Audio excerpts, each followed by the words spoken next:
partage d'expérience. J'aimerais, compte tenu de la complémentarité des deux thèmes, j'aimerais peut-être vous inviter, s'il y a des questions, à prendre une ou deux questions rapidement, parce que nous avons 1 heure maximum qui nous reste pour boucler le panel.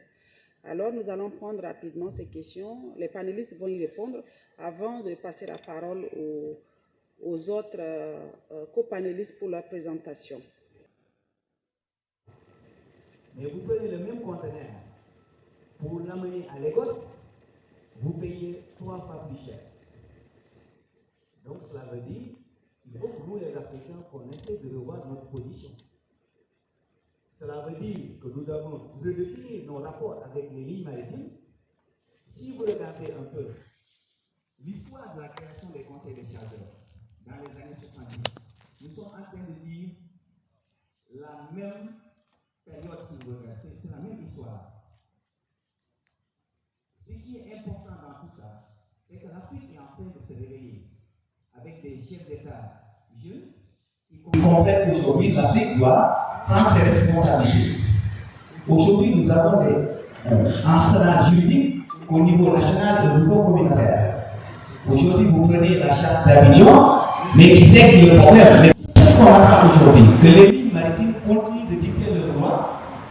Et je crois qu'il faut définir, pour dans le cadre de la Sénégal, il faut définir des ports de transportement, 2 à 3 ou 4 ports, pour dire qu'il faut s'arrêter à ces ports. À Tangier, il faut s'arrêter là, il faut s'arrêter, exemple, à Lomé, mais laisser les armements communautaires, les armements nationaux, puissent gérer le transport intra-africain. Et ça, c'est les conseils des chargeurs qui doivent jouer ce rôle-là. C'est une chance d'avoir aujourd'hui Madame la Présidente, qui est très ambitieuse, qui a une ambition aujourd'hui de travailler avec ses pairs africains, pour qu'on essaie aujourd'hui de changer la donne. Et l'heure est venue aujourd'hui de changer la donne. Et il faut qu'on y croit. Nous avons eu la chance d'avoir des chefs d'État jeunes. Là où nous sommes là, nous avons un président jeune. Au Sénégal, nous avons un président jeune. Partout en Afrique, il y a beaucoup de présidents quand même qui ont cette vision. Essayons de travailler la main dans la main pour qu'on essaye de booster l'économie africaine. Pour ce qui est pour un peu emboîter mon collègue, le député Aboulaye Thiam, par rapport au COSEC, avec les anti-COSEC. Le COSEC, au-delà de l'Afrique, avait très bien compris que nous devons, au niveau international, Monsieur, excusez-moi, est-ce que vous pouvez aller droit aux questions? Toutes ces contributions, c'est d'être succinct, s'il vous plaît. Ok, donc ma question par rapport à la Sénégal, qu'est-ce que l'Afrique, le Conseil des chargeurs, l'Union des conseils des chargeurs, aujourd'hui, quelle politique qu'elle a mise en place pour permettre aujourd'hui à toute l'Afrique d'avoir un armement fort pour faire face à ces armements internationaux? Merci. Alors, la dernière question, qui voudra répondre? Et la première question, préoccupation qui concerne les conséquences de l'effet du climat Mali, Niger, de la CAO. Merci, madame. Tu peux répondre en 2 minutes. Merci, madame. Il faut, dans le cas de l'AES, de la CEDEAO, il faut que c'est une marche arrière. Sortant de la classe des partis, c'est un peu comme le Brexit à l'Africain. Ça signifie que les droits de l'homme sont installés avec les membres de la CEDEAO. La ZLECAf n'est pas un accord communautaire. C'est un accord continental. Les engagements sont pris par les pays individuellement. Vous avez vu, quand on a parlé de signature, on a parlé de 44 pays. On n'a pas parlé de 7 communautés économiques régionales ou 8. Donc les pays ont pris l'engagement sur le plan individuel et la mise en œuvre de la ZLECAf se fait sur les territoires nationaux. Donc l'engagement est pris. Actuellement, si le retrait de ces 3 pays est confirmé, le commerce va procéder dans le cadre de l'OMC en attendant la finalisation de la ZLECAf. Parce que l'article, c'est-à-dire vous me donnez, je vous donne,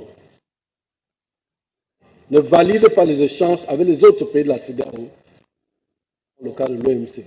il faut qu'ils acceptent de commercer avec les membres de la CEDEAO, ce qu'ils auront l'obligation de faire. Parce que sinon, c'est les pays enclavés, ils vont passer par où? Donc je pense que la ZLECA va continuer à fonctionner. Sauf que la CEDEAO avait un cadre plus avancé que la CEDEAO, l'union douanière. La ZLECA est un accord de libre-échange, donc la première étape de l'intégration. Donc vous allez recommencer avec ces 3 pays et puis évoluer, peut-être on verra si les données changent vraiment. Donc, personne. Vous allez devoir rentrer dans le cadre des visas. Parce que tout change. Vous allez rentrer dans le cadre des visas, tout comme les pays qui ne sont pas membres de la CEDEAO. Donc vous allez demander les visas pour aller dans ce pays-là. Sauf s'il y avait les accords bilatéraux qui n'ont pas été mis en cause, vous allez utiliser ce canal. Donc pour la deuxième question, le problème de transport, la problématique de transport, il y a des problèmes et des solutions qui sont envisagées dans le cadre de la ZLECA. La première des choses, les corridors. Les corridors ont été sélectionnés comme de pôle central pour la mise en œuvre de la ZLECA. Il y a un partenaire qui travaille avec le secrétaire général de la ZLECA, Checkmark Africa. Avant, c'était Checkmark East Africa. La réussite au niveau d'Afrique australe a permis aujourd'hui, avec le développement de points de contrôle juxtaposés et uniques au niveau des frontières en Afrique de l'Est, et puis la digitalisation des corridors, qui a tellement réussi comme le corridor central, le corridor du Nord, a fait à ce que le secrétaire de la ZLECA a demandé aux bailleurs de fonds d'augmenter le financement et que le programme soit déroulé sur le plan continental. Sur le plan maritime, Afrexim est en train de travailler avec le Ghana actuellement pour relancer le Black Star du Ghana comme un projet pilote pour voir comment est-ce qu'on peut rentrer dans le cadre des armements au niveau national. Et les réflexions sont en cours pour la mise en place d'une banque maritime à Abuja, au Nigeria. Je pense le document est déjà prêt et ça a été soumis au partenaire au développement pour voir comment la banque peut décoller. Et l'une des priorités, c'est la mise en place des armements au niveau national ou régional. Je vous remercie. Merci. Nous allons passer au prochain thème. Non, malheureusement non. On vient de m'appeler.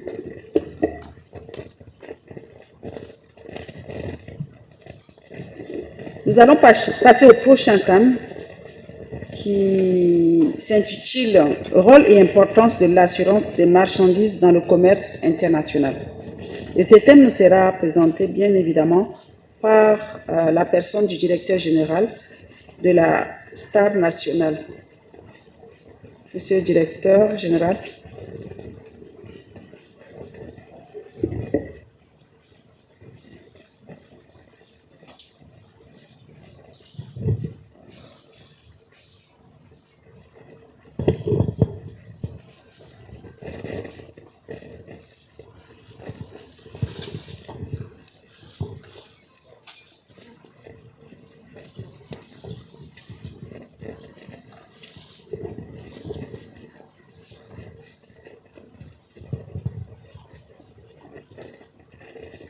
La régie.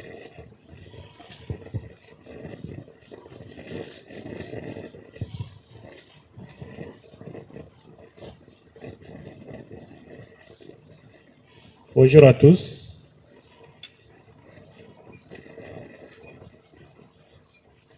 Bon, la régie tarde à afficher le diapo. Sinon, vous aurez constaté mon nom, c'est Hassan Radou. Je suis le directeur général adjoint de la Star Nationale.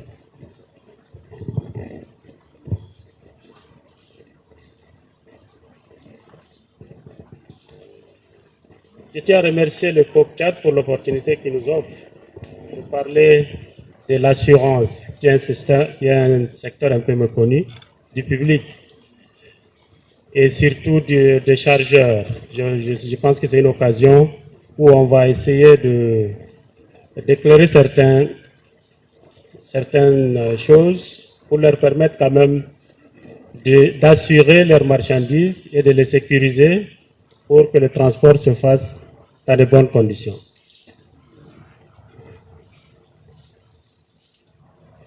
Régie, j'espère que vous êtes en train de... C'est la journée des chargeurs sous thème 7, j'ai mis ça comme ça. Journée des chargeurs.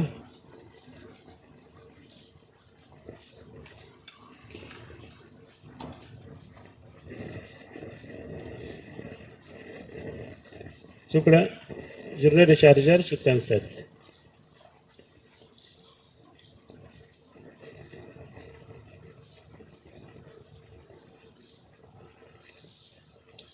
Voilà, avant que ça s'affiche, je crois que nous allons parler des généralités sur les assurances, parce que comme je disais tantôt, que c'est un domaine un peu méconnu. On va parler un peu de l'historique également de l'assurance transport, les types de contrats d'assurance qu'on peut trouver dans le domaine du transport de marchandises, et surtout qu'il y a des réglementations qui sont prises un peu partout dans le pays. Nous allons en parler. Et nous allons donner également quelques informations dans le cadre d'une souscription d'assurance transport. Nous allons donner quelques conseils et dispositions à prendre. Et surtout qu'on s'assure, c'est pour qu'en cas de sinistre, il faut que l'assureur intervienne. Donc nous allons vous parler un peu du processus du dédommagement en cas de sinistre et puis les pièces à fournir en cas de sinistre également. Pour ce qui concerne les généralités d'une façon empirique, un contrat d'assurance est un contrat par lequel une partie, c'est l'assureur, garantit une autre partie, qu'on appelle assuré. Dans notre cadre ici, c'est le chargeur, ou bien l'importateur, ça s'appelle le transporteur, contre le paiement d'une somme. Parce que la personne qu'on assure, il faut qu'il paye la prime. Et lui, nous, on lui garantit le versement d'un montant déterminé ou non déterminé en cas de survenance d'un sinistre, d'un événement aléatoire ou d'un événement fortuit. À une personne qu'on appelle le bénéficiaire, la personne peut être déterminée, c'est-à-dire l'assuré lui-même, ou encore non déterminée, c'est la victime. C'est une personne qu'on n'a pas prévue dans le contrat, mais qui est victime soit du fait du transporteur ou bien du propriétaire de la marchandise.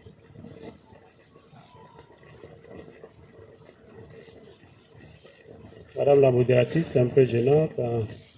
On attend un peu que ça s'affiche. Je pensais que vous avez le curseur, non? Non, mais il faut que ça s'affiche ici. Ah, c'est toujours pas affiché. Ah, d'accord. Ah, c'est maintenant qu'il monte. D'accord. Les troisièmes. Le souci, c'est qu'on est de dos, donc on ne voit pas forcément. Je n'avais pas lu sur l'écran. Voilà. Voilà, je pense que c'est bon maintenant. Désolé. Voilà, c'est bon maintenant. Donc, je crois que j'ai parlé de la présentation.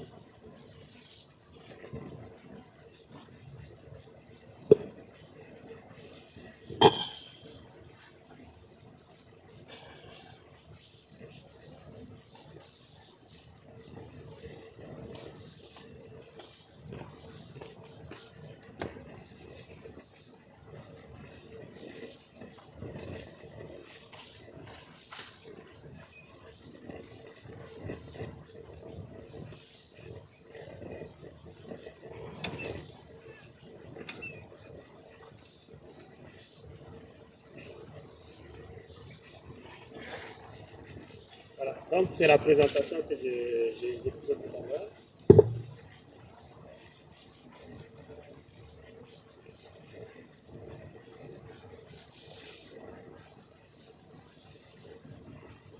Bon, on sera obligé de faire avec parce que le curseur... Oui, si on peut avancer comme ça. Voilà, merci. Merci. Donc, il y a des termes que j'aimerais que les gens comprennent parce qu'il y a quelques définitions. Par exemple, la prime. La prime, c'est le prix d'assurance, c'est la somme que l'assuré paye. Parce que je disais tout à l'heure ici que l'assuré, c'est la personne qui est couverte par un contrat d'assurance. Le risque, c'est un événement dommageable par lequel on cherche à se prémunir. Dans le cadre des transports, n'est-ce pas, ça peut être un véhicule qui tombe, ça peut être un bateau qui échoue et tout ça. Le sinistre, c'est la réalisation de ces risques-là. C'est-à-dire, on se couvre pour se prémunir de ces risques. Et lorsque l'événement pour lequel on craint est arrivé, on appelle ça le sinistre. Une fois que le sinistre est arrivé, l'assureur maintenant va déployer toute la procédure pour déterminer. Maintenant, le montant qu'on détermine pour payer, on appelle ça prestation. Après la prestation, il y a la police d'assurance qui est le document écrit qui constate l'existence d'un contrat d'assurance. Elle comporte au minimum les conditions générales. Dans les conditions générales, on trouve les termes, soit de manière générale, qui concernent tous les contrats. Et les conditions particulières, c'est là où on met maintenant les caractéristiques de la marchandise qu'on cherche à déplacer. Et bien évidemment, il faut que la quittance aussi y figure parce que ces derniers temps, il faut que la prime soit payée avant pour que la garantie y figure. Je vais parler également de quelques catégories d'assurances, je vais aller rapidement. Dans les assurances, il y a deux branches, c'est-à-dire les assurances des personnes. Les assurances des personnes couvrent sur la vie, c'est-à-dire ça couvre vraiment la personne physique. Donc, on couvre les personnes pour la question de la vie, pour leur santé et puis l'intégrité physique. Ça peut avoir des accidents et tout ça. Maintenant, l'autre assurance, c'est les dommages. Tout ce qui n'est pas personne, on les met dans les assurances dommages, y compris les bétails. Et donc, dans le domaine des assurances dommages, on couvre les conséquences d'un événement pouvant porter atteinte à son patrimoine. Donc, il faut comprendre que les opérateurs économiques, ils sont là pour constituer un patrimoine, donc il faut le couvrir. Maintenant, ce patrimoine, ça peut être couvert par, on couvre ses biens propres ou bien la responsabilité civile que les autres peuvent suivre du fait de l'assurer lui-même. Donc l'assurance des marchandises est une assurance dommage parce qu'on y trouve des contrats d'assurance des biens et des contrats d'assurance de responsabilité.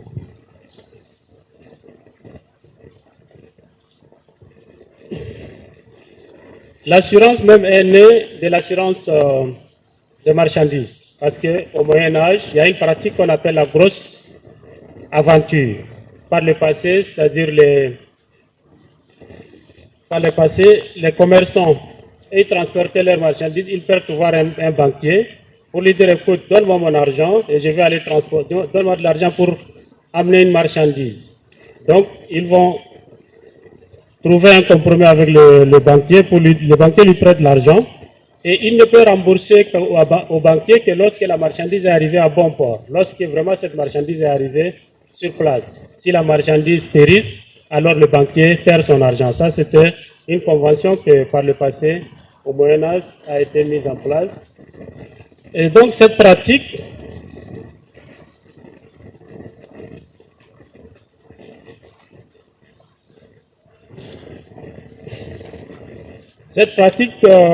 l'Église a constaté que les banquiers utilisent des taux d'intérêt plus élevés. Parfois, ils taxent même jusqu'à 50 à 40%. Et ils ont trouvé que c'est pas bien, c'est vraiment un taux usuraire. Et ils ont défendu cette pratique-là. Donc, on est revenu maintenant à la case du départ pour demander aux banquiers de prêter l'argent aux commerçants. Et le commerçant doit verser une somme d'argent au départ.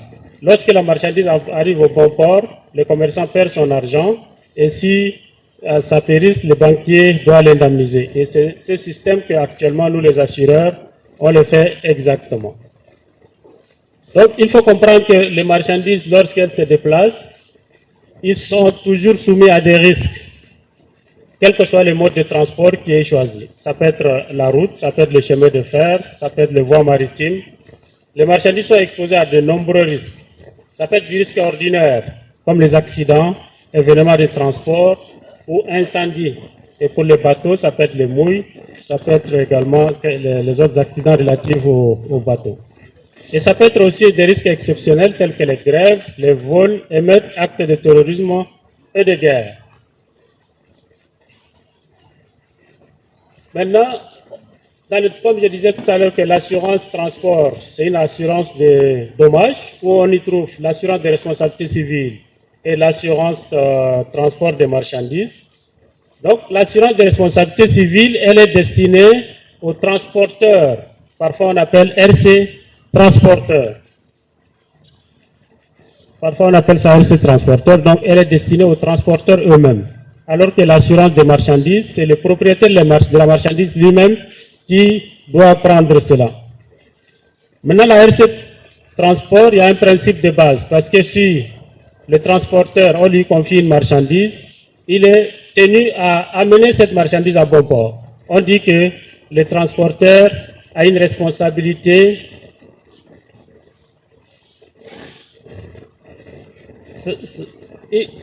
Monsieur le directeur général, oui. Excusez-moi, vraiment, je pense que le temps, nous courons derrière le temps. Si vous pouvez vraiment vous concentrer sur le rôle et l'importance de l'assurance, et nous évitons la jeunesse tout autour, ça va nous permettre... J'ai un peu de souci avec le curseur. Est-ce que quelqu'un peut aider? Adoum, est-ce que quelqu'un peut nous aider? Non, ça va. Maintenant, je fais ça sans le curseur, hein, ou bien... Ok. Voilà, donc je suis arrivé vraiment dans le thème parce qu'au départ, je voulais juste parler de généralité. Maintenant, je suis dans le thème. Donc, je disais tantôt qu'on a 2 contrats d'assurance qui concernent les transports. Il y a un contrat qui regarde les transporteurs parce que dans le domaine des transports, il y a les transporteurs, il y a le propriétaire de marchandises. Donc, il y a un contrat qui regarde les transporteurs qu'on appelle la RC transporteur. Et donc, je disais tantôt que les transporteurs, ils ont une responsabilité pour faire transporter la marchandise à bon port. Et donc, ils doivent s'assurer, ils doivent prendre une assurance qui doit les couvrir pour que cette marchandise-là arrive à bon port. Et malheureusement, lorsque le transporteur, il y a des problèmes qui entourent cela, parce que il y a des conventions qui limitent les responsabilités. Il y a la convention, par exemple, CMR, qui est la Convention internationale de transport de marchandises par route, qui limite sa responsabilité à 8,33 DTS par kilo. Donc, c'est-à-dire que le transporteur, bien qu'il est responsable, mais sa responsabilité est limitée quelque part. Il y a aussi le cas d'exonération, qui dit que parfois le transporteur, il peut évoquer que la faute ne lui incombe pas. Par exemple, peut-être c'est la faute de quelqu'un d'autre. Ou encore, il peut parler aussi des cas de force majeure.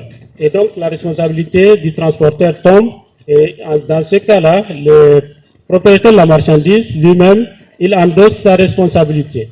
Et il y a également le cas de déplafonnement de la responsabilité du transporteur. Et là, pour le cas de faute lourde et tout ça, donc les transporteurs, on ne peut pas encore parler de ces responsabilités ici. Il doit endosser la responsabilité en totalité. Et sauf que lorsqu'il endosse sa responsabilité en totalité, il peut se trouver dans une situation d'insolvabilité. Par exemple, le transporteur ne pourrait pas prendre en charge, n'est-ce pas, les sinistres qu'on lui demande, ou encore, il n'a pas pris une assurance qu'il le faut. Donc, pour tout ça, nous, on demande également aux propriétaires des marchandises de prendre leur assurance propre. La deuxième assurance qu'on... Il vous reste 5 minutes, monsieur le directeur. Okay, pas de souci. La deuxième assurance qu'on propose, c'est l'assurance directe de la marchandise. Et là, c'est les chargeurs eux-mêmes qui doivent assurer leur marchandise. Parce que tout à l'heure, on a dit que les transporteurs, ils sont limités. Soit leurs responsabilités sont limitées, soit ils peuvent évoquer les cas d'exonération pour ne pas dédommager les propriétaires de la marchandise. Donc nous, on propose à ce que les chargeurs eux-mêmes, ils prennent une assurance. Et cette assurance, on appelle assurance sur le valeur de la marchandise. Donc le chargeur lui-même, il vient, il dit, bon, moi j'ai une marchandise et je vais déplacer d'un temps à un autre. Voilà la valeur, on lui donne une assurance directe. Maintenant, l'avantage de souscrire directement une assurance, parce qu'en cas de sinistre, on ne va pas évoquer les cas de responsabilité. L'assureur intervient directement pour payer avant de chercher qui est responsable et faire le recours. Donc, nous, on conseille vivement aux chargeurs, bien qu'ils confient leurs marchandises aux transporteurs, mais ils doivent prendre une assurance derrière parce qu'il se pourrait que les cas qu'on a évoqués bien avant pourraient se prévaloir. Donc, il y a aussi des systèmes pour fixer les prix de la marchandise. C'est vrai, on a beaucoup de problèmes pour arrêter les prix de la marchandise parce que souvent, les factures qui sont déposées peuvent, ne pas être correctes. Donc, on demande aux chargeurs de donner la vraie valeur de la marchandise pour que l'assureur puisse en tenir compte en cas de sinistre. On ne peut pas se retrouver dans des cas de sous-assurance et autres problèmes qui vont créer un peu de tension. Nous, on conseille également aux chargeurs de voir les incoterms. Parce que lorsqu'ils négocient avec leurs fournisseurs, souvent, les fournisseurs les imposent, ou bien je ne sais pas comment ça se passe, mais ils achètent souvent leurs marchandises CAF. Alors que je crois que les autorités et même conseillent aux chargeurs d'acheter FOB. et qu'eux-mêmes, ils s'occupent de leur assurance. Comme ça, le prix de l'assurance va être déduit de la facture d'achat et eux-mêmes, ils vont prendre en charge l'assurance. Donc, ça leur revient beaucoup moins cher que d'acheter CAF et puis à l'entrée, on va leur exiger encore de payer une assurance. Il y a plusieurs contrats d'assurance que nous proposons. Il y a une assurance au voyage, c'est-à-dire d'une marchandise pour un voyage quelconque. Et il y a aussi des assurances de police alimentée.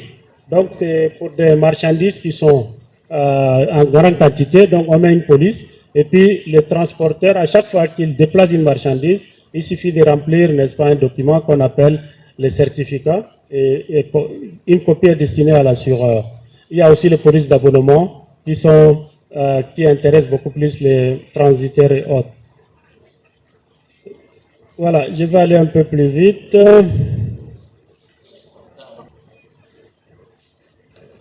Voilà, donc il y a un problème de réglementation dans tous les pays, dans les pays africains. C'est-à-dire il y a une réglementation qui est en place. La réglementation impose à ce que les importateurs assurent leurs marchandises dans le pays. Je crois que dans tous les pays africains, ça existe. Cette réglementation est venue de la recommandation de CNUSED, parce qu'au départ, dans les années 80, le CNUSED avait constaté que le balance de paiement des pays africains est toujours déficitaire, c'est-à-dire on exporte plus qu'on on importe plus qu'on exporte. Donc, ils ont conseillé à ce que les pays africains prennent des réglementations pour que l'assurance au moins reste dans le pays.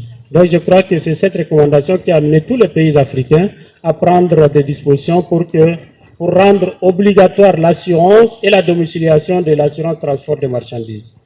Il y a aussi, je crois pour la zone CEMAC, il y a une recommandation de la CEMAC également qui oblige, n'est-ce pas, les chargeurs à assurer leurs véhicules dans la zone CEMAC.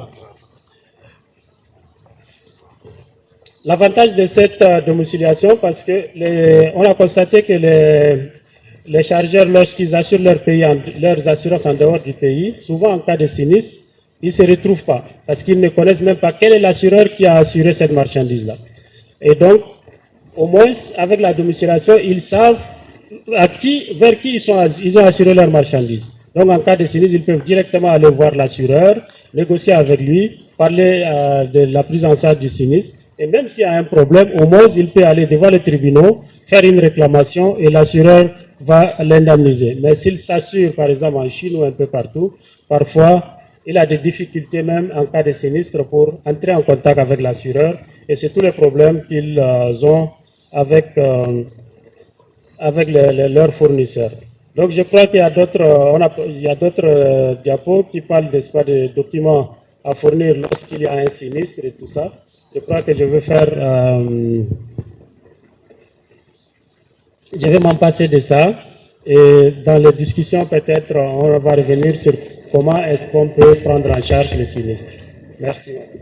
Merci. Merci, Monsieur le Directeur Général. Je pense qu'on n'a pas de temps pour le commentaire, alors je vais directement passer la parole à la seule dame du panel, Madame la Présidente de l'UCAM, nous entretenir qui s'intitule « Place et rôle du conteneur dans la fluidité des opérations logistiques ». Et comme nous les femmes, nous nous adaptons à toute situation, Madame va pouvoir nous entretenir pendant un maximum de 10 minutes. Bonjour à tous. À la base, je n'avais même pas prévu de présentation parce que je me suis dit à cette heure 2024, avec les résultats que les armateurs ont annoncés les 2 dernières années, nous sommes l'ennemi public numéro 1, donc j'allais me placer devant vous et juste prendre des questions. Mais en échangeant avec des participants ici et là, depuis mon arrivée, je me suis dit c'est important de comprendre quelques points quand même. Parce que vous savez, vous traversez la route, si vous ne connaissez pas ce que c'est qu'un feu vert, rouge ou jaune, vous pouvez vous faire écraser ou pas. Donc il faut savoir quand même un minimum d'éléments. Bon, il y a cette présentation UCAM, si on peut l'offrir. Ce que sera mon propos ici, c'est pas ok, je représente l'Union des consignataires et amateurs du Cameroun. C'est une association qui regroupe tous les consignataires et armateurs qui opèrent au Cameroun. Ce n'est pas une association de défense des intérêts des chargeurs, ni de défense des intérêts des armateurs. Les armateurs savent très bien se défendre commercialement. C'est une association qui regroupe toutes les problématiques que nous pouvons, qui entravent la fluidité du trafic dans les ports dans lesquels nous opérons. OK. Ce que nous allons faire aujourd'hui, c'est que nous allons essayer de vous apporter quelques clarifications sur certains éléments, mais je laisserai la présentation à la disposition du secrétariat pour qui la voudra. Je vais préciser qu'il n'y a pas de fret maritime à destination de N'Djamena. Ça n'existe pas. Le fret maritime est à destination des ports du Cameroun. Ça veut dire que quand je m'adresse à mes frères tchadiens, en réalité, mes frères camerounais me regardent aussi parce que c'est les mêmes problématiques. Pour arriver en N'Djamena, il y a le fret maritime sur les ports du Cameroun plus le fret terrestre. OK? Donc, qu'est-ce que je vais essayer de brosser rapidement, parce que j'ai un peu modifié le thème, madame la modératrice, parce que j'ai senti que tout le monde est plus intéressé par la question des pénalités, en fait, de ce qui fait mal. Donc, je vais quand même aborder ces éléments-là. Donc, je vais parler rapidement du conteneur en 1 minute, parce que tout le monde sait plus ou moins ce que c'est qu'un conteneur. Rapidement du BL aussi, parce que ces deux éléments sont un peu à la base et à la source des pénalités et des douleurs que vous avez souvent. Ensuite, je parlerai rapidement du fret et de qu'est-ce qui influence le fret maritime. Je listerai quelques pénalités, des pistes de solutions auxquelles nous avons déjà pensé et d'autres opportunités, excusez-moi, à explorer. Donc, voilà. Le conteneur, c'est quoi? C'est cette unité de mesure qui permet de faire de la manutention efficace et rapide. Vous l'avez déjà vu. Il y a 40 pieds, 20 pieds. Bon, le conteneur a été créé en 1956. Ça veut dire qu'avant, on pouvait faire, en fait, du transport maritime sans conteneur. Mais cela entraînait beaucoup de délais dans les opérations de manutention. Il y a plusieurs avantages à utiliser un conteneur qui sont listés là. Il faut savoir que le conteneur est évolutif. L'acier qui constitue le conteneur est évolutif. Vous allez voir, sur chaque conteneur, vous avez souvent une date de fabrication. On vous dira, par exemple, lorsque vous commandez vos marchandises, ce conteneur peut faire 25 tonnes. Celui-là peut faire 28 tonnes. Ça dépend de la génération de fabrication de l'acier qui a été utilisé. Aujourd'hui, nous avons une très bonne opportunité dans le conteneur. C'est que la technologie, aujourd'hui, améliore même le type de conteneur. Vous allez avoir des années à venir des conteneurs qui sont dotés de GPS, par exemple, qui permettront en temps en heure d'avoir la traçabilité des marchandises. Aujourd'hui aussi, il y a certaines compagnies maritimes qui ont déjà créé ce qu'on appelle les conteneurs qui vous donnent des Instant PTI, pour ceux qui font les marchandises frigorifiques. En temps et en heure, même sur le navire, vous avez les courbes de température des conteneurs et vous savez que la marchandise est en bon état. Donc ça, c'était rapidement une idée de ce que c'est que le conteneur. Le BL, c'est quoi? Le BL, c'est ce petit bout de papier bleu dont vous recevez soit un scan quand vous choisissez le Seaway Bill ou que vous ne voyez même pas si vous avez choisi un Telex Release. Mais il faut que je vous dise, le BL, c'est le contrat de transport maritime. Pourquoi je parle de ce BL?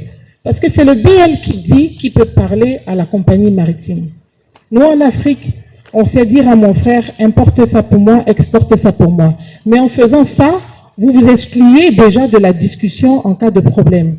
Parce que dans le BL, il y a 3 parties prenantes.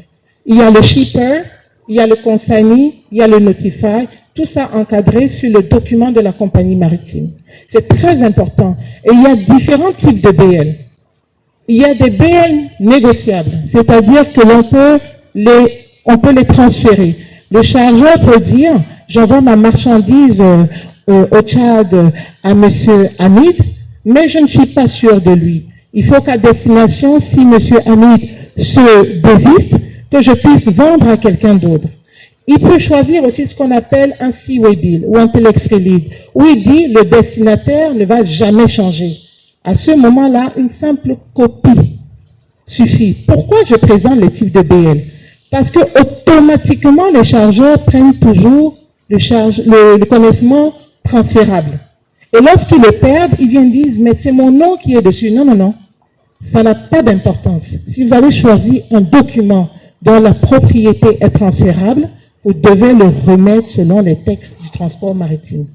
Pourquoi je présente ça? Parce que c'est le défaut de documentation qui présente une bonne partie des pénalités que nous rencontrons lorsque nous discutons avec les chargeurs.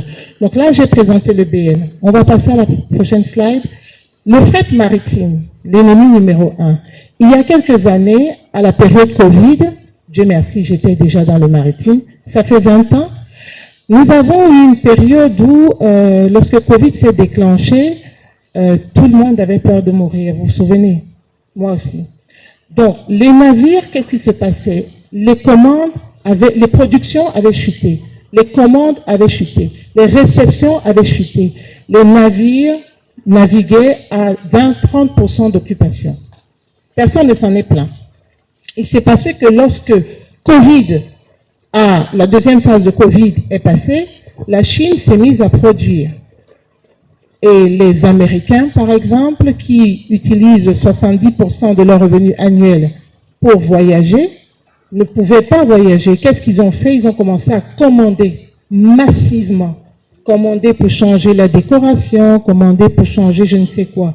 Le transport maritime s'est retrouvé extrêmement bouleversé. Parce que les commandes, les flux entre la Chine et les États-Unis étaient du jamais vu. Il faut que je précise pour les pays africains, il n'y a pas un vrai trafic africain. Il n'y a pas vraiment de trafic africain. Il n'y a pas un trafic il y a un peu entre le Sénégal et le Cameroun, la Mauritanie, le Cameroun, il y a du poisson. Mais pour tout ce que nous importons, et nous importons 80%, 90% de ce que nous consommons, il n'y a pas de marché africain pour les compagnies maritimes. Donc lorsque les Américains sont prêts à payer 20 000 $ pour avoir un conteneur 40 pieds de tapis perçant, mais les armateurs envoient la capacité aux États-Unis et nous avons des problèmes ici à avoir des navires. Vous comprenez? Donc le fret maritime est influencé par plusieurs choses. Les géopolitiques, la présence ou l'absence de réglementation. Je parle d'absence surtout. Parce que tant qu'on parle de capitalisme et qu'il n'y a pas de réglementation, on laisse aux opérateurs le choix de dicter leurs lois. Donc la présence ou l'absence. La présence aussi, pourquoi? En 2024, avec les problèmes de dégradation de l'environnement, nous sommes de plus en plus assujettis à des règles de protection de l'environnement.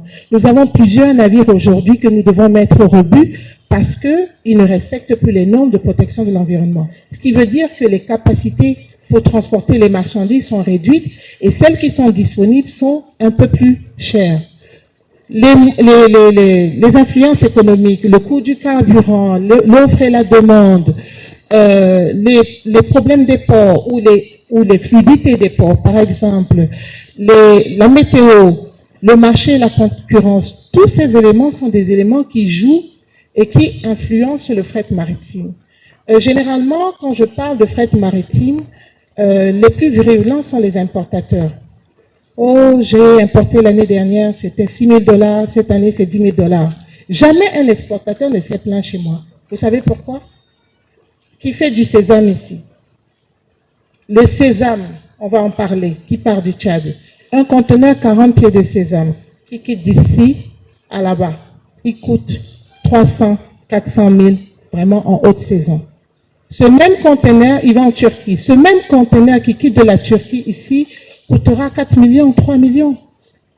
Donc, les influences du transport maritime, comme je dis, c'est pas que les armateurs se lèvent et décident des rechefs comme ça, on met tel montant.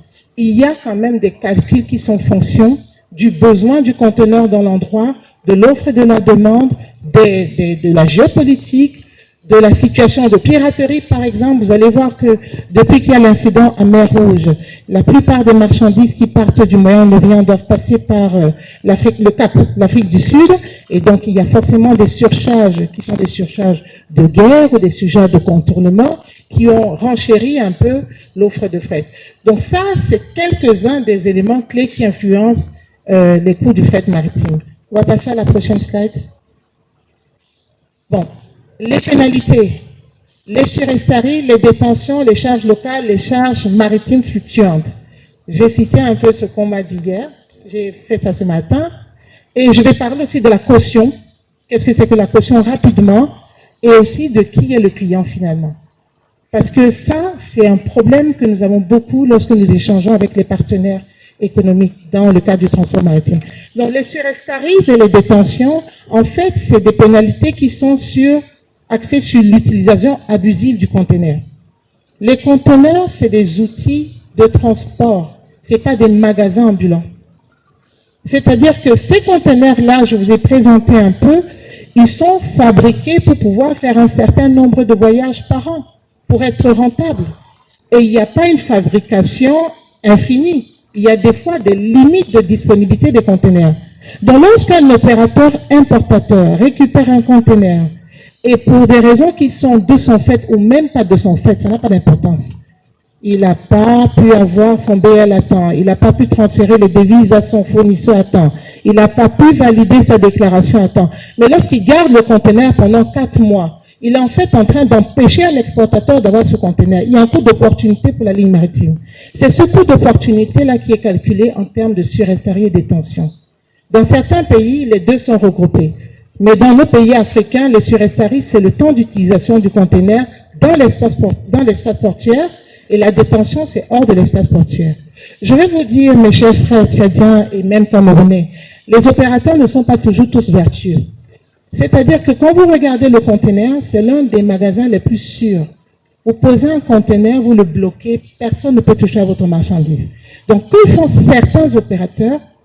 Ils n'investissent pas dans les unités de stockage. Ils importent, ils gardent le conteneur, ils vendent un pneu, 2 pneus, 3 pneus, 4 pneus, jusqu'au 500e pneu. Et que fait le transporteur maritime ou l'agent? Il attend son conteneur parce qu'il veut l'utiliser pour servir un autre client. Voilà pourquoi, ces dernières années, ces pénalités ont été mises pour que les opérateurs investissent sur les moyens de garder leurs marchandises et permettre que l'emballage qu'est le conteneur fasse son rôle qui est de transporter les marchandises. Les charges locales. Les charges locales sont des charges qui sont souvent instituées par les agents pour vous servir. Je vais donner un exemple.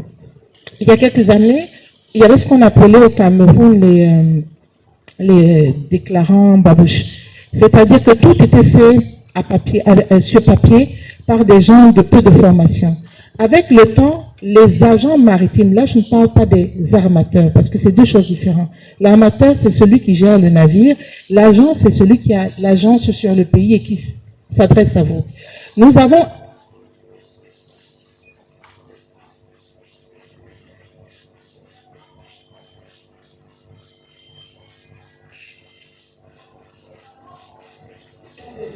Peut-on avoir un autre micro, s'il vous plaît?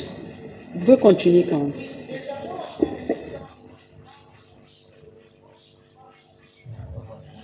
Vous pouvez vous asseoir parce que vous avez un micro devant vous. Peut-être c'est mieux, ouais. Ok, ça marche. Donc, les agents maritimes ont investi dans des logiciels et des méthodes de travail qui ont facilité la charge au chargeur. Et généralement, ces investissements-là doivent se récupérer. Il y a des employés, il y a des... Voilà. Dans certains pays, la plupart des charges locales sont quand même validées par des autorités portuaires nationales au travers de concertations. Donc, maintenant, les charges maritimes fluctuantes. Le fret maritime, c'est une composante.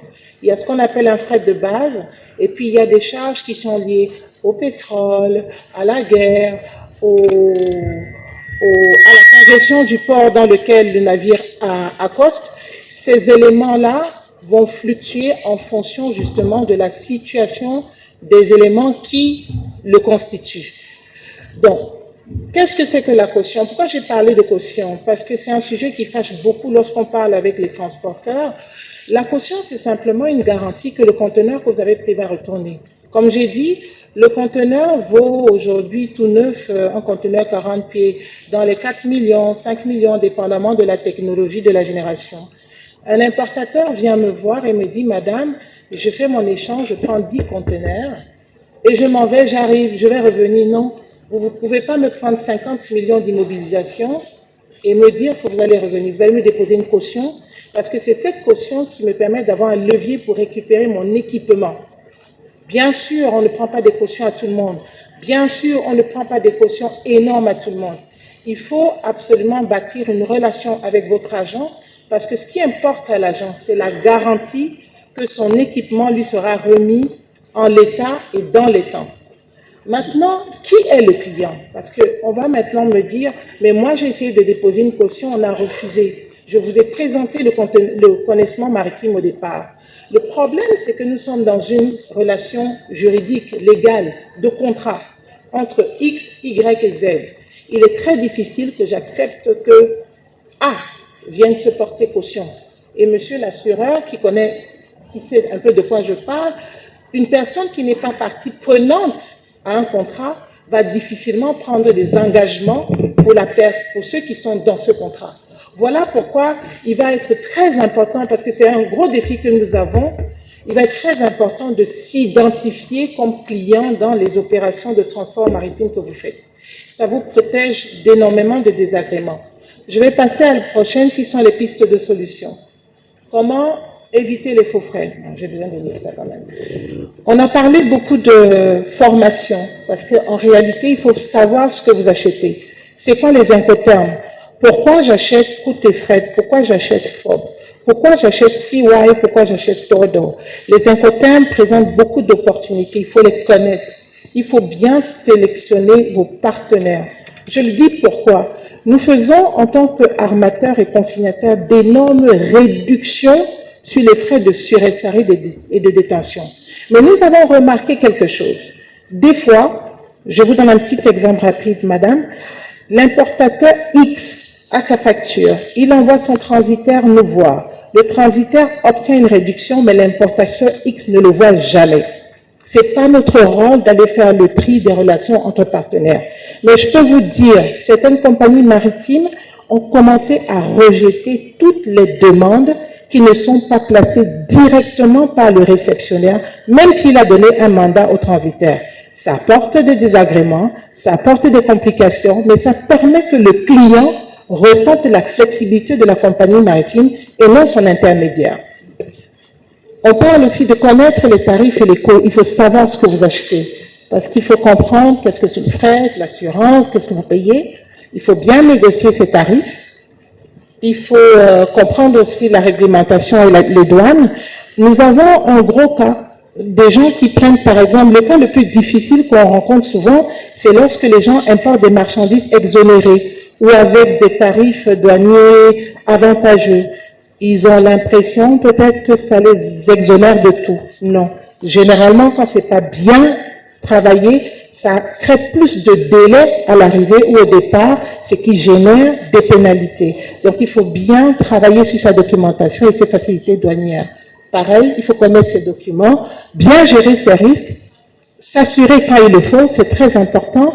Vous ne pouvez pas importer une marchandise qui est pour un événement, je donne un exemple, qui est un événement où le risque que vous encourez est de 500 millions, vous payez 1 million de fret, et après vous avez justement le risque parce qu'il y a un délai dans le pays précédent, et vous attaquez la compagnie maritime pour un retard de livraison en demandant des dédommagements à 500 millions. Ça ne passera pas. Il faut bien gérer ces risques et prendre les bonnes assurances.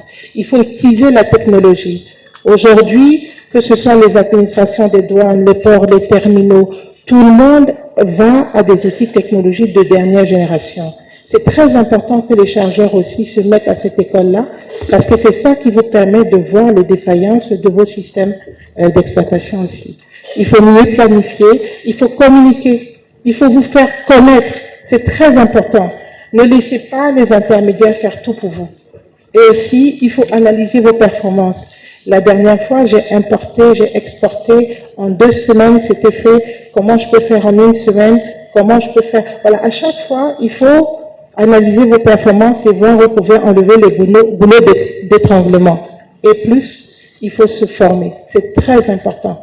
Le transport maritime est extrêmement dynamique. Il y a plusieurs opportunités. Mais si on reste à toujours ce qu'on a fait, c'est impossible de pouvoir saisir ces opportunités. J'ai dans la dernière slide apporter quelques petites opportunités. Aujourd'hui, il y a des produits en ligne, par exemple, que certains transporteurs maritimes offrent. Il y a ce qu'on appelle les surestaries à l'avance. Par exemple, si vous sentez que vous avez une marchandise qui va traîner au port, vous allez dans la ligne, dans le site de cette compagnie maritime, vous pouvez acheter des surestaries à l'avance. C'est un peu comme quand vous voyagez. Si vous sentez que vous aurez plus de 23 fois 2, vous achetez à l'avance, ça coûtera certainement beaucoup moins cher. Ça existe.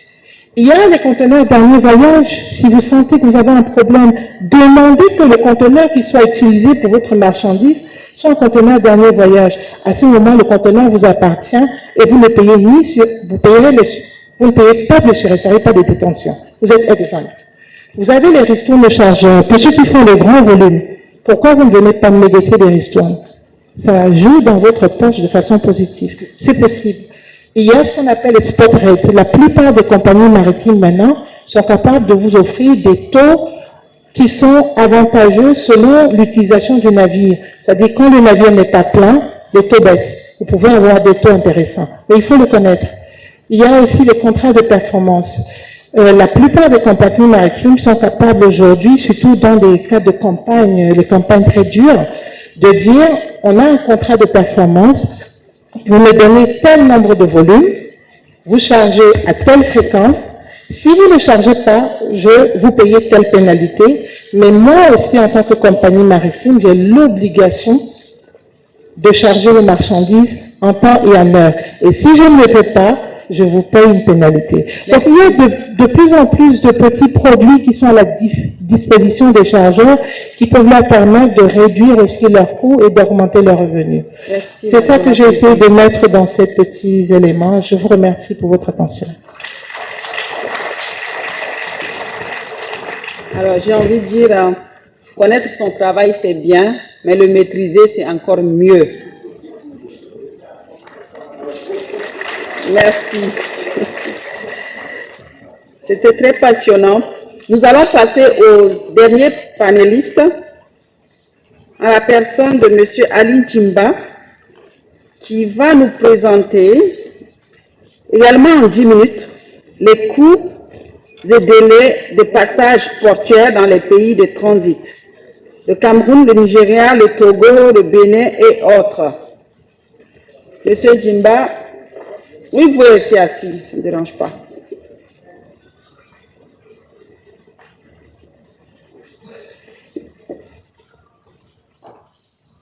Merci, Madame la modératrice. Merci les experts que nous avons en face. Mais je n'ai pas de micro. On pouvait continuer juste en laissant M. Djimba assis à sa place. On aurait pu gagner quelques minutes. Je vais y aller. Vous m'avez donné 10 minutes. J'espère que c'est extensible. Bonjour, messieurs, dames. Merci d'être là. On m'appelle Ali Djimba. Je suis du Niger. Même que j'ai une trentaine d'années au service de la logistique en Afrique. Je suis sorti de l'école maritime mondiale de Malmö. On a pratiqué la logistique sur le terrain. On a lu des documents et lorsqu'il m'a été demandé, et à cela je salue le secrétaire général de l'UCCA qui m'a appelé, me dit Ali, est-ce que tu es prêt pour nous animer un thème sur les coûts et délais? Ensuite, j'ai eu l'appel du directeur général. J'ai dit oui, je peux le faire parce que je le pratique au quotidien. Alors, je suis le représentant du port de Cotonou au Niger, pays enclavé. Donc, j'ai les instruments pour parler, mais très rapidement en 10 minutes, du thème coût et délai. Lorsqu'on est à 1200 km du port de Cotonou, pour ce qui est de Cotonou vers le Niger, et lorsque on prend Douala vers N'Djamena, on a à peu près les mêmes configurations géographiques et en même temps les mêmes problèmes. Les coûts en matière portuaire, c'est l'ensemble de tout ce qui est frais portuaires, les coûts logistiques, l'acconnage, la manutention, les redevances portuaires, les droits de passage. Et lorsqu'on passe sur la partie terre, on a tout ce qui est passage transfrontalier et le coût de transport intérieur. Mon objectif n'est pas ici de vous déballer les tarifs. Ils sont dans les barèmes,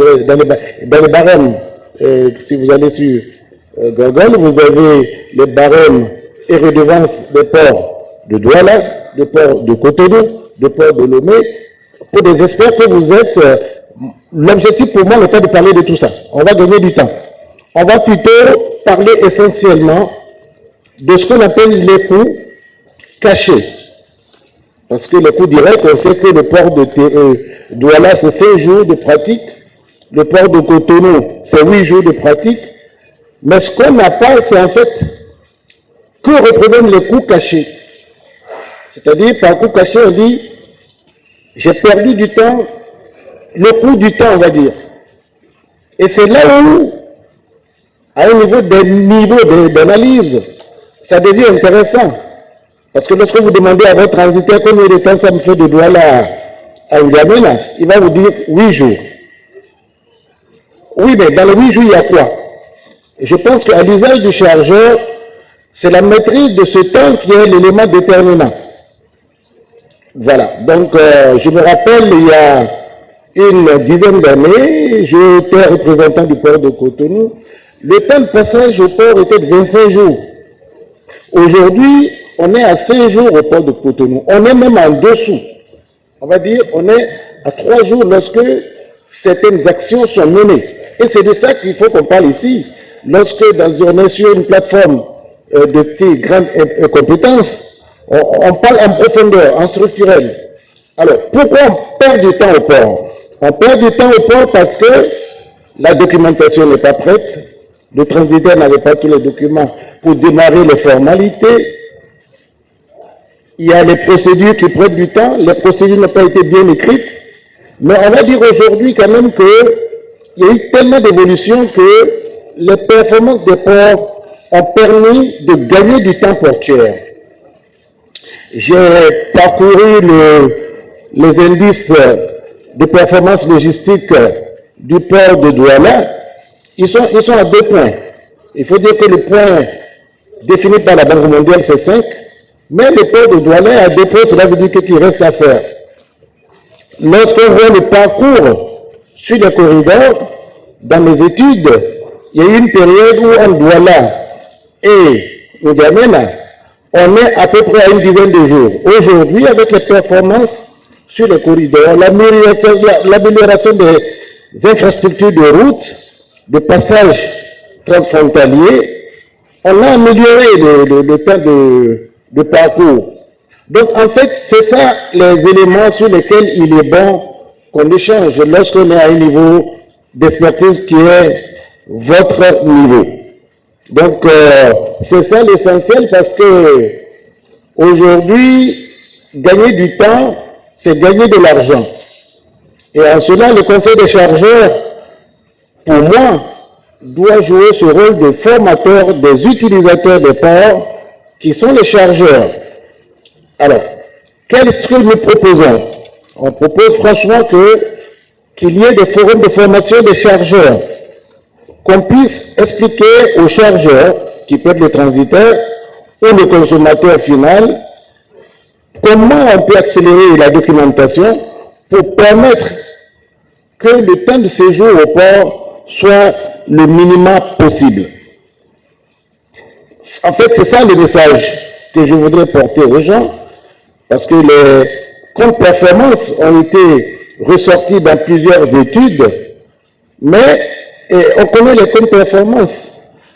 C'est le manque d'utilisation des outils dématérialisés, parce qu'il faudrait aujourd'hui savoir que des outils sont là aujourd'hui pour permettre que le traitement des documents entre l'entrée au port de la marchandise et la sortie puisse s'accélérer le plus tôt possible.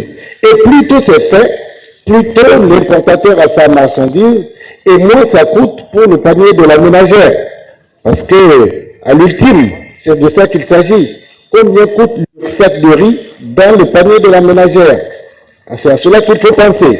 Donc, des solutions existent aujourd'hui qui consistent, comme je l'ai dit, dans la formation des auxiliaires de transport, dans la formation des acteurs de la chaîne de transport, dans l'utilisation des outils dématérialisés qui existent aujourd'hui, Par exemple, les guichets uniques de formalité ont permis, par exemple, au port de Cotonou de capitaliser et d'atomiser et de réduire au maximum le temps.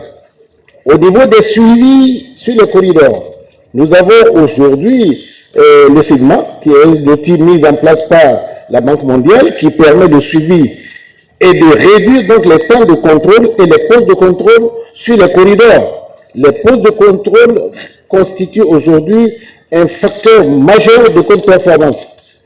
Lorsqu'on aura travaillé, je veux dire le conseil de chargeurs, lorsque vous aurez travaillé sur ces aspects, il est évident qu'on va voir qu'on est passé de 10 jours à 5 jours, et les 10 jours qu'on aura, les 5 jours qu'on aura gagnés aura été une performance sur les coûts logistiques globaux. Je vous remercie.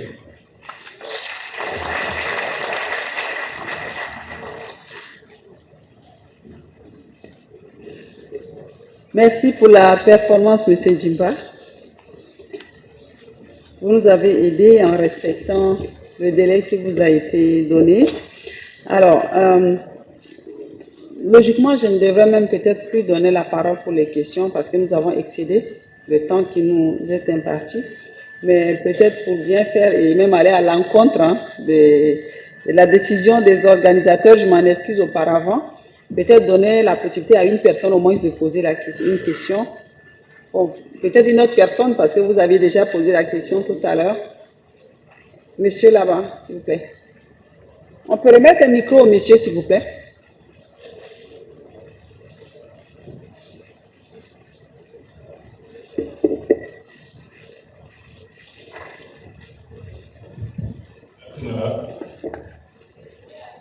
Posez directement votre question, s'il vous plaît. Merci.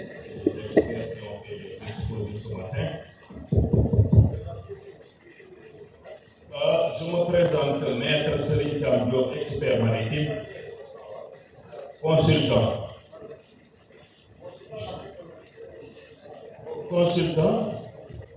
consultant dans le domaine du transport maritime et du commerce international. Je vous remercie. Madame, je voudrais réagir par rapport à l'intervention de M. Hassan Natou sur les assurances. Je le félicite d'abord.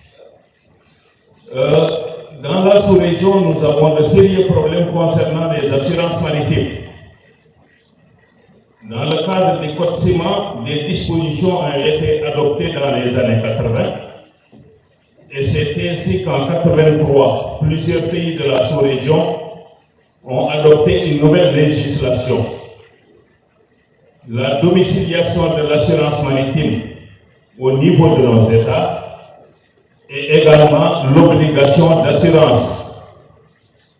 Je voudrais donner l'exemple du Sénégal. Il existe la loi 83-47 et le décret d'application 83-1201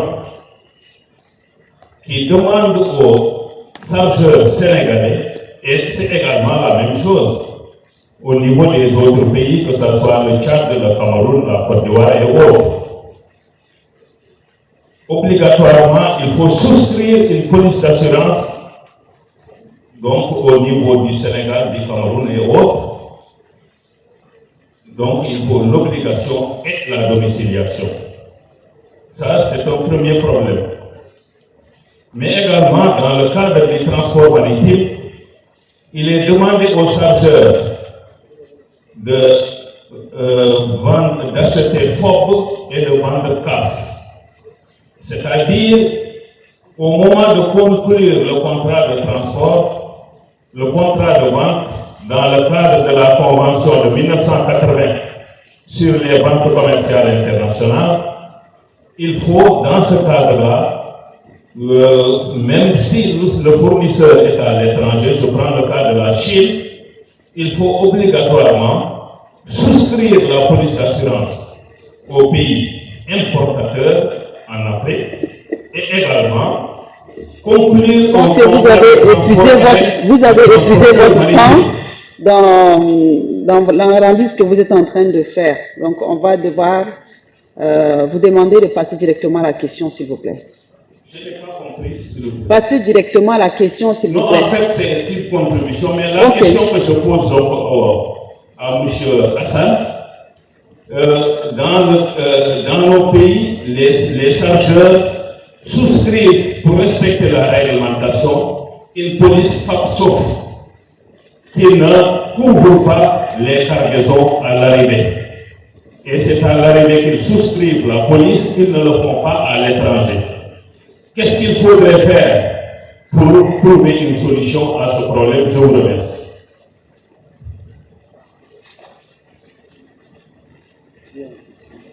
Allez-y, monsieur.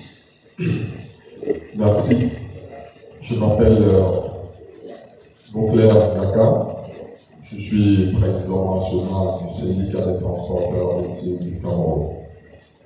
Je voudrais tout d'abord me féliciter de la circonstance de la journée du chargeur tchadien, qui est à ma foi vraiment une très bonne donnée. Et nous l'accueillons avec beaucoup de mobilité. S'agissant maintenant des questions dont je désirais poser, j'en avais presque 4 points sur lesquels je voudrais la présenter. Vous me permettrez, parce que depuis hier, j'ai été beaucoup attentionné sur les échanges et je voudrais également relever certains points comme on avait, je le dirais, libéré hier, mais le temps ne permettant pas que l'on puisse le faire, je voudrais véritablement bénéficier. Merci. Je commence d'abord par l'assurance. J'ai écouté avec beaucoup d'attention et d'éloquence que le grand frère a eu à suggérer. Vraiment, l'assurance est une très bonne chose. Mais nous qui sommes à l'interne, je m'interroge de savoir à quoi sert-il véritablement. Nous partons du Cameroun pour N'Djamena. Il arrive que nous soyons victimes des accidents dans le périmètre de N'Djamena. Alors, on ne s'attelle pas sur les assurances. Mais on nous contraint à payer des sommes. On nous exige de payer des sommes, à savoir près de 2 millions, parce qu'on a écrasé un enfant, je ne sais pas comment je peux le qualifier. Alors, nous présentons nos assurances, nous disons que nous avons tout ce qu'il faut. Malheureusement, on ne s'attelle pas. Je le dis ici en tant qu'acteur. Je suis transporteur, je ne suis pas administrateur. Alors, ça, c'est le premier point. Je voudrais également m'appuyer sur le coût des transports dont M. Djam en a relevé. Alors, je voudrais savoir, lorsqu'il dit que quand on parle du Cameroun pour N'Djamena, le coût de transport est extrêmement élevé, je m'interroge également. Parce que je ne saurais les éclairer, parce qu'il n'y a pas un trimestre, voire 2 trimestres.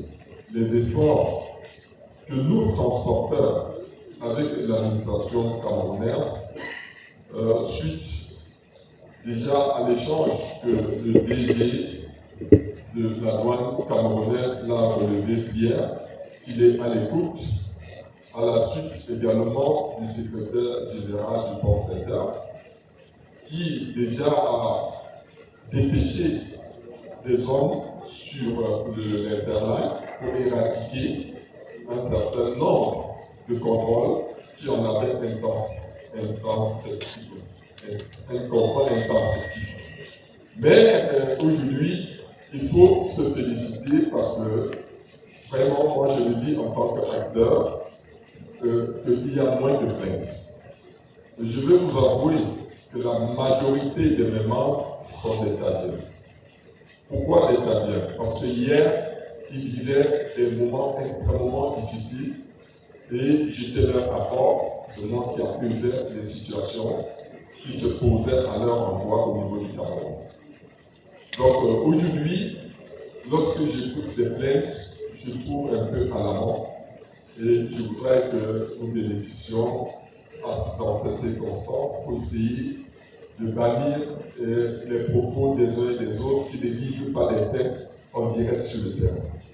Parce que je le dis, parce que comme je l'ai dit en amont, je suis acteur. Je voudrais également, comme je l'ai dit à l'introduction de la crise, je vais vous avouer qu'on devra véritablement se féliciter de l'état de nos routes. Déjà, quand vous partez de N'Djamena pour Touboro, on est totalement sur une très belle route. Mais lorsque vous prenez menant pour avancer le Cameroun, il y a des endroits circonstanciels où les routes sont un peu endommagées. Et le coût du temps à la conception, vraiment, il faut le dire, que le Cameroun est en train de faire un effort aussi grandiose auquel il faut véritablement se féliciter, et l'arrivée de la journée des chargeurs, c'est-à-dire nous contraindre davantage à poser des questions, à s'interroger davantage auprès de nos autorités pour que cette fluidité et cette synergie puissent s'accentuer. Voilà un peu de Merci. je désirais. Merci beaucoup. Je pense que vous avez plus donné de contributions, mais votre question, il y a une question qui concerne le rôle de l'assurance, qui était voilà, normalement le thème même de la présentation de monsieur. Et une première question également sur la gestion, concernant la gestion de la police d'assurance, du monsieur le consultant. Donc, je laisse la parole au directeur général pour pouvoir répondre donc à ces deux questions et ensuite nous allons clôturer.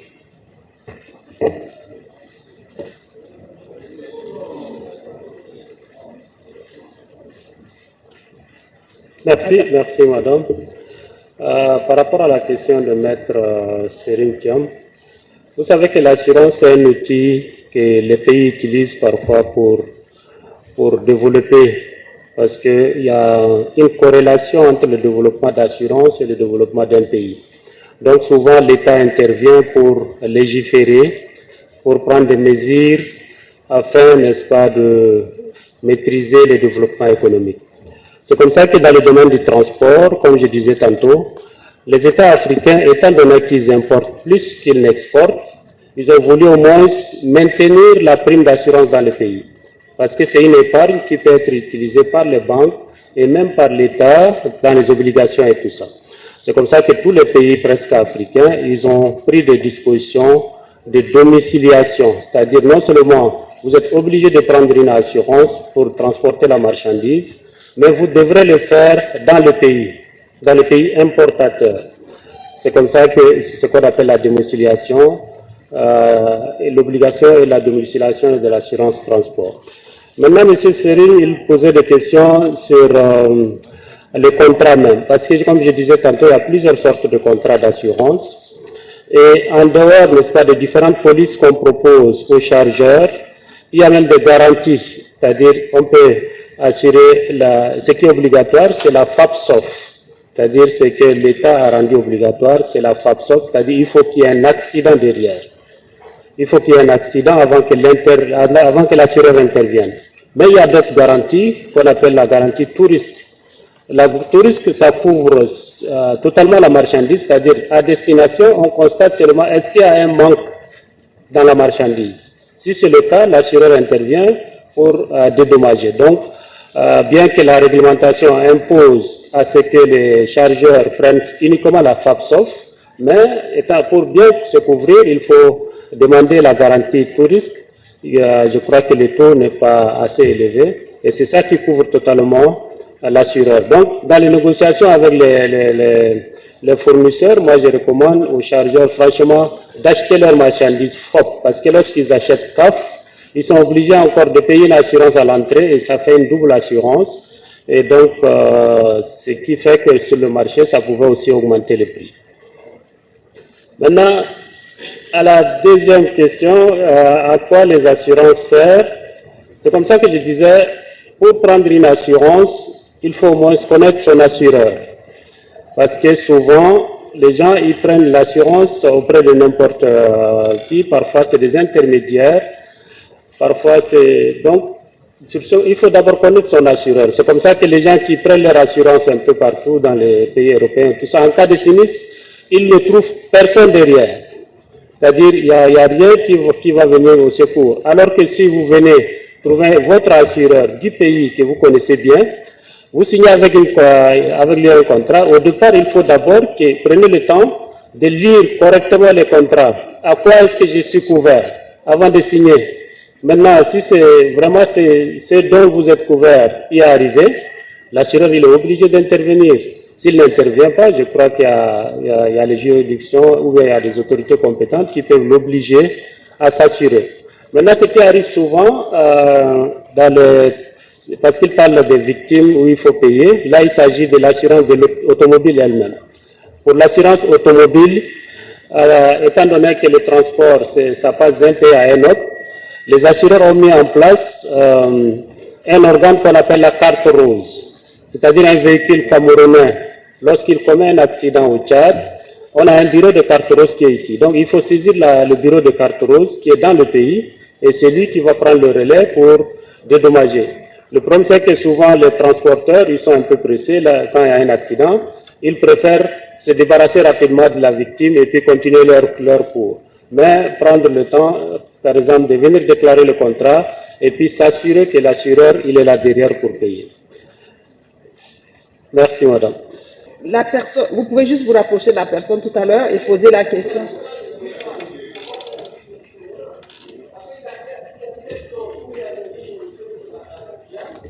Allez-y, monsieur. Quelle est votre question?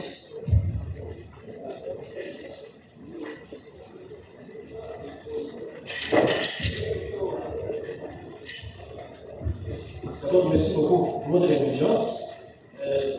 Moi, c'est Mamadou Abakar, je suis le secrétaire général du Conseil national des importateurs, de CONIT. Tout en réaction des idées des paiements de l'autorité camerounaise, mais là, je n'allais pas intervenir pour l'information du monsieur le secrétaire général du syndicat des transporteurs du Cameroun. Il a posé genre pourquoi le transporteur camerounais et le transport au Cameroun est agréable.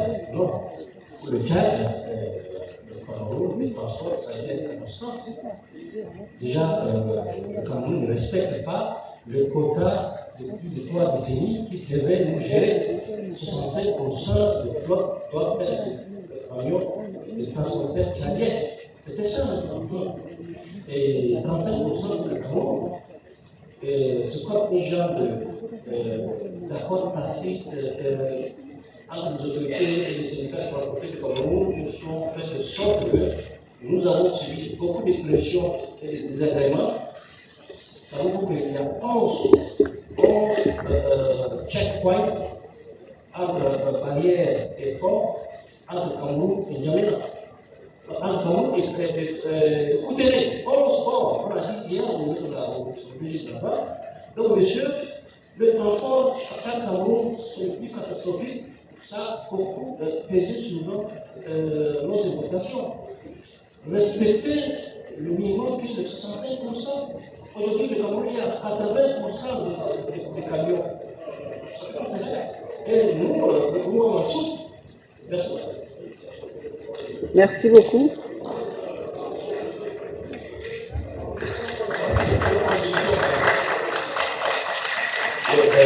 Bonjour à tous, merci de vous passer la parole. Je suis M. Bassega, consultant en qualité de marchandise. Je crois que j'ai répondu à cette question hier. Mais je voudrais vous passer les salutations du mouvement des transporteurs centrafricains. Parce que je le présente ici. Et de son président Sali Allo, qui est le président du GTC, le mouvement des transporteurs centrafricains. C'est Sali. Donc, c'est de voir. J'ai répondu à cette question hier. Nul ne peut se prévaloir de sa propre turpitude. je le dis en prenant monsieur le secrétaire général de Port Saint-Pierre comme témoin. Nous avons demandé, lui, le secrétaire général, lors d'une réunion à Douala il y a quelques années, a demandé au BNFC, au BAC, qui sont les entités de gestion des quotas, d'avoir une connexion, d'avoir une connexion au module de déclaration de fête, site fête, qui est géré par mon voisin d'Afrique. Ils ne l'ont jamais fait.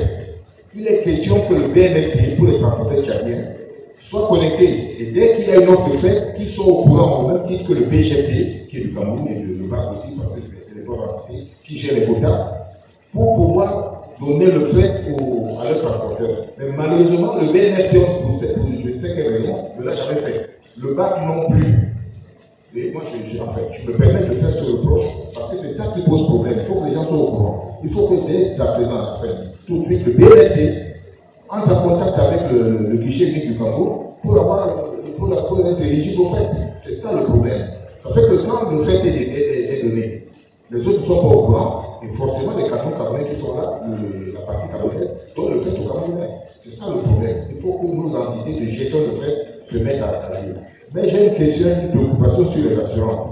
Parce que quand la marchandise arrive, on souscrit une assurance des marchandises à l'importation à partir du port de Douala. Alors, cette assurance ne couvre généralement pas le transport de la marchandise jusqu'à destination, jusqu'à Bangui par exemple, et jusqu'à Châteauneuf. On demandera en cas de sinistre au transporteur de payer, de prendre en charge cette assurance. À quoi elle sert donc? Je vous donne les précisions dessus. Je vous remercie. Merci. Pour ce point précis, je pense que c'est aussi l'occasion de permettre des échanges en B2B. Vous êtes là, le BNF est là. C'est l'occasion de vous retrouver peut-être autour d'une table et de pouvoir voir cette question au clair. Voilà. Je pense que... Voilà. Merci. Une question de plus et ensuite... Bon, bonjour. Nous n'allons pas aller dans des échanges... On va prendre juste 2 minutes avant la pause. Moi, je pense que nous sommes retrouvés une dizaine de fois. Nous faisons les mêmes résolutions, les mêmes recommandations. Moi, je sors du forum tripartite RCA à Crédit, le 9, 10 et 11 janvier 2024. Plusieurs résolutions et plusieurs recommandations avaient été mises sur place. Maintenant, il faudrait que les acteurs qui sont dans cette chaîne-là prennent le relais. Et dans ce qu'on appelle le transport multimodal, qui est une combinaison de plusieurs types de transports. Je ne vous apprends rien. Le transport multimodal, vous avez le transport maritime, vous avez le transport terrestre, vous avez le transport ferroviaire, pour ce qui est de Douala-Gaoudel. Alors, l'État ayant défini sa politique, l'État contrôle, il exécute. Maintenant, le BNFT, le BGFT, le BAC, ce sont des établissements d'exécution, des établissements publics d'exécution. Alors, si l'État lui-même n'arrive pas à asseoir son autorité sur le BNFT, le ministère, je voudrais dire, parce que j'interpelle le ministère à travers tous ces griefs qui ont été dit, mais si l'État lui-même n'arrive pas à interpeller le BNFT sur le contrôle du quota, 65% pour les Tchadiens, 35% pour les Camerounais. Mais c'est vétuste. Ça fait 20, depuis 1999, nous sommes maintenant en 2024, ça fait 25 ans. Secondo, nous ne pouvons pas continuellement, après 20 ans, 25 ans, nous plaindre, madame. Mesdames et messieurs, nous ne pouvons pas continuellement, en tant qu'acteurs sur cette chaîne, à nous plaindre.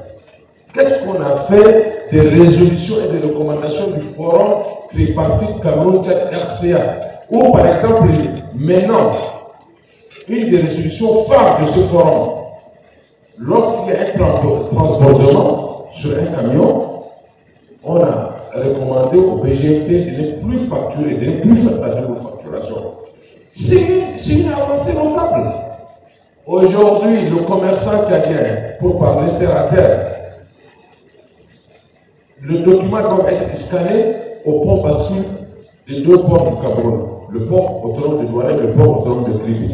Une fois que c'est parti à Edea, le gars il voit et c'est en ligne. Donc il ne peut pas venir à Touboro parce qu'il sait qu'il rentre sur le territoire tchadien, il met des fagots, il met du maïs, il met ainsi de suite. Et tout cela concourt, pour finir, tout cela concourt au développement du commerce intercommunautaire régional. L'effet de Suisse, on a ramené de 30 000 à 10 000 sur une avancée notable. L'effet d'encombrement au niveau de la régie des terminaux à conteneurs, hein, c'est annulé. Après Bangui, nous étions à Bangui en 2021, et donc il y a un arrêté, une décision. Donc il faudrait parler des avancées. Mais chaque fois nous sommes là. D'abord, qui est le porte-voix des transporteurs? Ce sont les syndicats qui sont le porte-voix des transporteurs. Ce sont les porte-voix qui sont les avocats des transporteurs. Mais s'ils ne font pas ce travail, qui va faire ce travail à leur place? Je vous dis que l'État ayant défini sa politique nationale de transport, l'État contrôle et l'État surveille. Ainsi précisé, chaque établissement, le conseil des chargeurs, le bureau national de fret, l'ONASER, chacun a sa mission, son rôle et son régime juridique. Je vous remercie. Merci beaucoup. M'oblige à vous dire que je ne suis pas présenté. Je suis facilitateur et acteur auprès des transporteurs sur les corridors communautaires CEMAC, les corridors entre le Cameroun et le Tchad. Les corridors communautaires CEMAC conventionnels. Hein. Mais je dois préciser que s'il y a des Camerounais, des autorités camerounaises dans cette salle, ils doivent relayer ce message à M. Bangarguélé, le délégué à la sécurité nationale qui, il n'y a pas longtemps, a pris une note, pour demander à tous ces représentants dans les 10 provinces du Cameroun pour que le jour où un transporteur tchadien a des difficultés, qu'on l'appelle même à minuit, à 1h du matin, à 2h du matin. C'est une avancée notable. Et je peux vous forwarder la décision du délégué à la sécurité nationale du Cameroun. Merci. Merci. Après le déjeuner, il est prévu donc un retour en salle à partir de 14h, où il y aura donc la présentation de 5 ports, à savoir le port de la Guinée équatoriale, le port de Kribi, le port de Bénin, le port d'Alger et enfin le port de Douala, et qui à cette occasion va également annoncer la remise des ristournes et la cérémonie des ports World. Donc, je vous souhaite un très bon appétit. Merci. Et aussi, on va dire bonne continuation pour la suite. Merci. Merci. Juste quelques informations. Oui.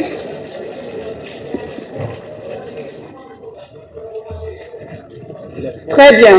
Les ports d'Algérie. Très bien, merci.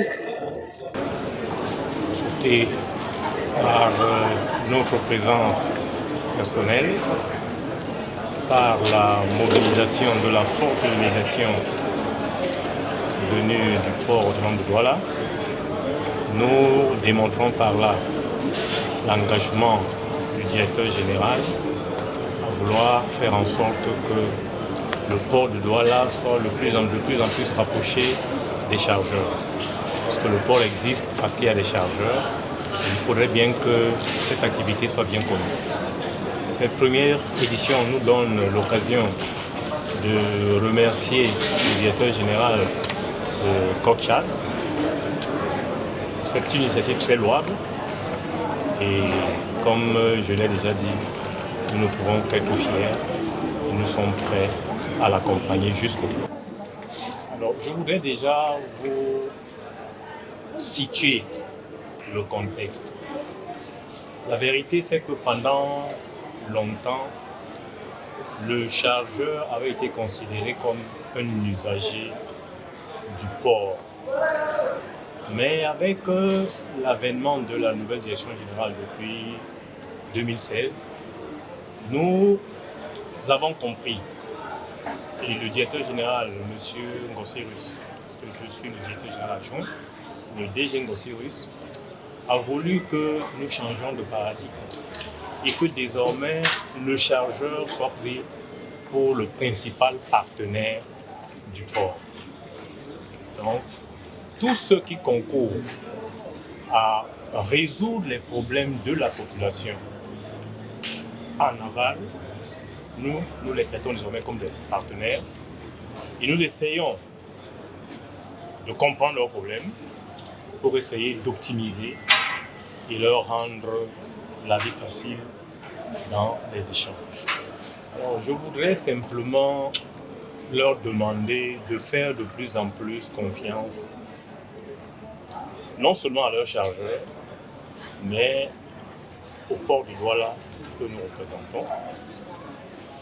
Tout ce que nous faisons, en réalité, c'est pour le panier de la ménagère. Et tant que le panier de la ménagère ne sera pas allégé, nous allons plutôt considérer que notre mission n'est pas encore achevée. Donc, vraiment, rassurer la ménagère, on ne dit pas la ménagère, mais en fait, on veut dire tous ceux qui sont en bout de chaîne, qui dépensent leur argent pour acheter les biens. Certainement. Tant que nous n'aurons pas la satisfaction qu'ils payent désormais le juste prix, alors nous n'allons pas nous arrêter et nous allons courir partout pour trouver des solutions.